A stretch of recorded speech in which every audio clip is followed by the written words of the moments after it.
Join me on the trip.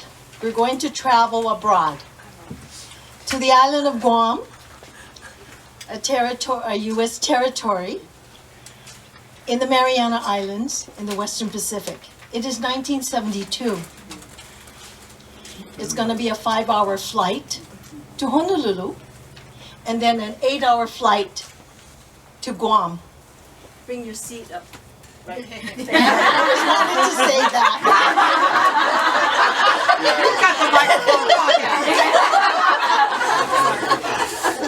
In 1972, we arrived in Guam, our destination.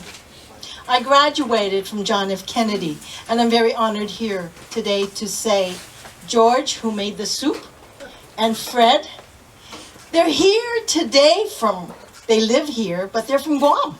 Isn't that wonderful? And graduated with me. But shortly after my graduation, I went to work for Pacific Daily News, PDN, a sister newspaper to Honolulu Star Bulletin, and imagine, of all things, Arizona Republic of the Gannett Corporation. Wow.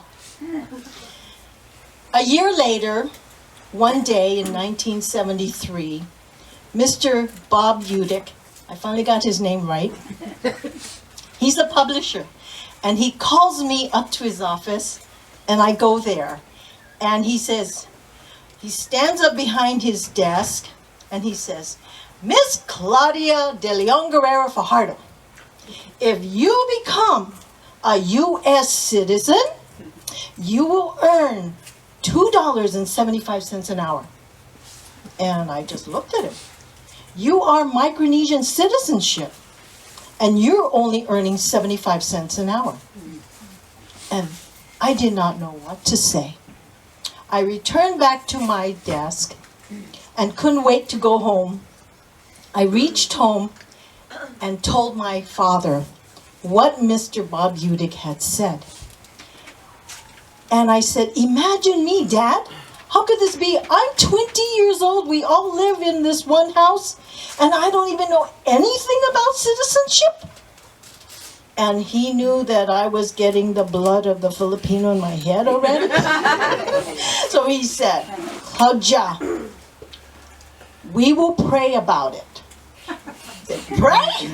And all these question marks of pray.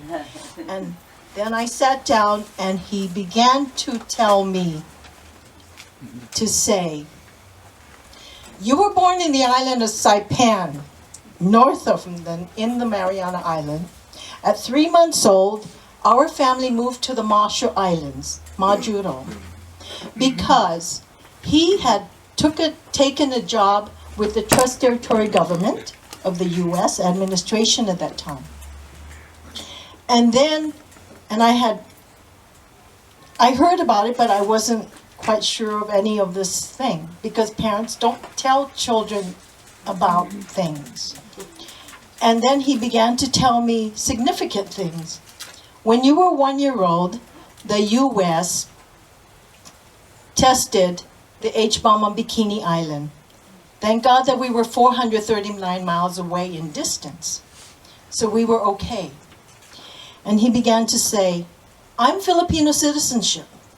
Your mother is Micronesian citizenship, and all of our children are Micronesian citizenship. However, Claudia, we receive the benefits of a U.S. citizen, from housing to health care. And so, although we were not directly affected by the testing, we were seen by Atomic Energy Commission doctors for immunizations and for any other health care needed.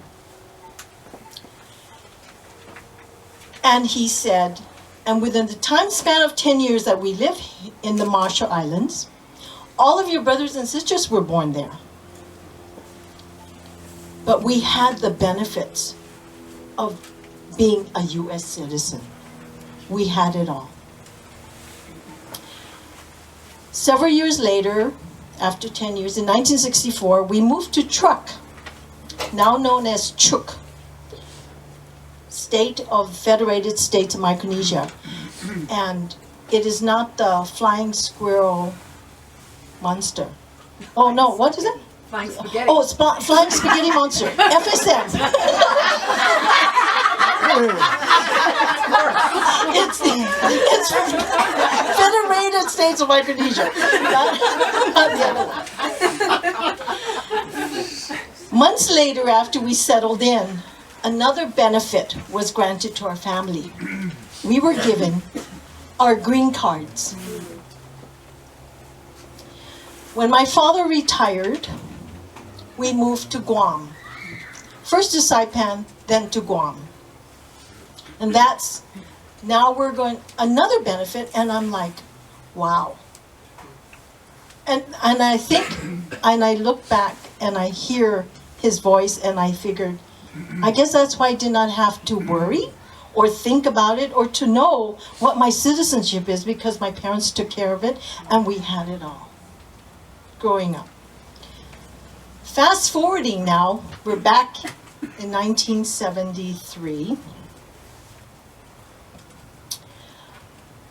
Amazingly, two men one day came to our home in Liguan Terrace, Harmon, Dededo. You folks know where that's at. Those of you really here. And our family was gathered together, and one man began to have a conversation with my father about citizenship. And when he was done, he turned to us and said, those of you who want to become U.S. citizens, stand by your father. So my two brothers, Stephen and Mariano, and my sister Juanita, Ning, and me, we stood by our dad. And my mother, he turned to my mother and addressed her and said, we're going to recommend that you do not become a U.S. citizen. And my mother said, why? And he said, because you were born in Saipan, you will lose all of your birthrights, your inheritance to property, and your inheritance to money. So we suggest you keep your Micronesian citizenship along with your green card. So my mother, my sisters, Philo, Antonia, and Isabel were not U.S. citizens. And then all of a sudden, the paperwork starts. Typing, pictures taken. And I remember wearing this brown chocolate dress, had Peter Pan white collar and tiny pandas all over it. I can bring that document out and show you. That dress I bought earning 75 cents an hour. When it was all done, the man put all the papers in this envelope and said to me, Monday morning, take this down to the court and have them stamp press it, sign it, date it, and pay the $25 fee. I said, okay. Monday morning came, and I went to the court, and they took all the documents, stamp, sign, and then I paid the $25. I became, on December 10, Monday, 1973, a U.S. citizen. Yay. My mother, my father, and my brothers, and my sister. So I couldn't wait to get back to work, and PDN is not too far from here to there. I drove, I parked the car, I didn't take the elevator, I ran upstairs. Took up to the second floor, and one hand waving my documents, my papers, and my mouth screaming and yelling, I rushed through the door of Mr. Bob Udick's office and said, is this the paper you're telling me about? And he was in on me.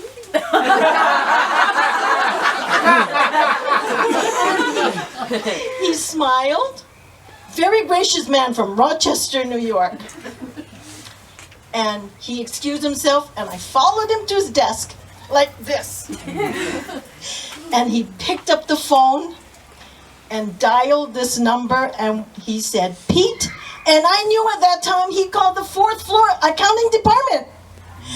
Because he said, change Claudia de Leon Guerrero Fajardo's status from Micronesian citizenship to U.S. citizen. She will now be earning $2.75 American pay. I thanked him, and I went, I'm rich, I'm rich, I'm rich, I'm rich, I'm rich. All the way to my desk. I didn't get a paycheck yet. I was rich. I couldn't wait to get home. I got home, gave the papers to my father. He took them and put them in a satchel for safekeeping. And he sat all of us down and gave us these 3 things. He said, learn the American language well.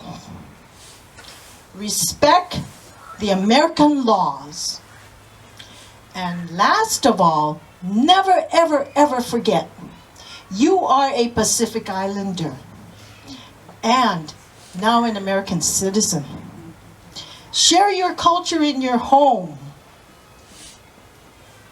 And I'm happy to welcome all of you to share our culture, our food.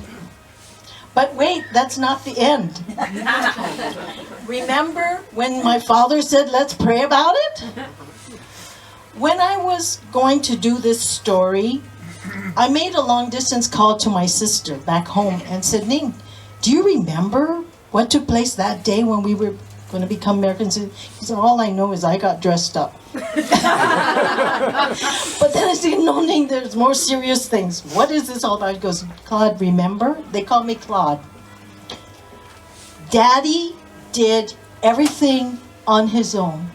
He went places that he wouldn't tell us, and he would do things that we wouldn't even know. And at that moment, I realized that's why he told me he was going to pray. He did it all. Thank you.